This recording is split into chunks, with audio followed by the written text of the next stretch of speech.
The action film The Misfits follows a group of vigilantes who convince prison escape artist Richard Pace, played by Pierce Brosnan, to help them pull off a gold heist in the fictional country of Jazeristan.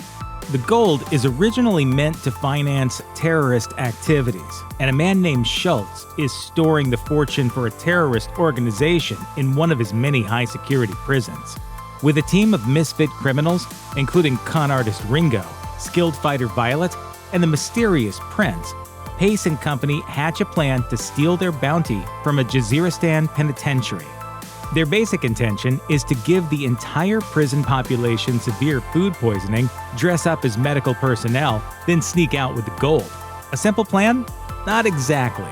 Let's dive into the multiple twists at the end of The Misfits.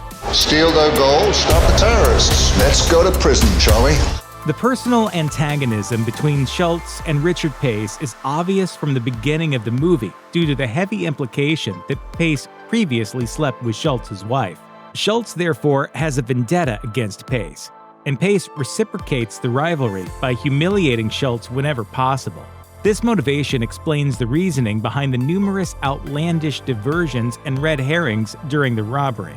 First, by giving the entire prison population food poisoning, the team causes hundreds of inmates to suffer intense vomiting and intestinal distress. This throws the institution into chaos and allows the robbers to take advantage of the distracted staff during the pandemonium. However, for Pace, the health of the convicts is simply a means to an end. When Wick expresses concern about their well-being, Pace heartlessly brushes off the matter. Pace's main objective was to embarrass Schultz in his own facility, regardless of the collateral damage to hundreds of people who have nothing to do with his personal vendetta. Secondly, it's eventually revealed that the gold bars weren't transported as bricks, but instead melted down into the shape of a statue.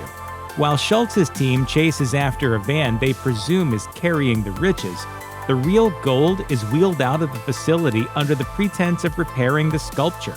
This means Schultz is further disgraced when he catches up to the van, only to find it empty. Once Schultz does catch the van, Pace's crew is outmanned and outgunned. That is, until a fleet of soldiers with a military aircraft inexplicably emerge from the sand dunes, despite there being no cover for miles around. These men are supposedly under the command of the Prince. The regiment surrounds Schultz, claiming to be from the fictional sovereign nation of Salwahn. Whether this is another trick or a reveal that the Prince really is royalty remains somewhat ambiguous, but the tactic does allow them to leave unharmed. What isn't ambiguous, however, is that the vigilante thieves condemn Schultz to death by divulging his whereabouts to Abu Hirawa, the head of the terrorist organization they just robbed. As to why Hirawa would punish his lackey in charge of protecting the gold instead of going after those directly responsible for swindling his wealth standing right in front of him, that remains an unanswered question.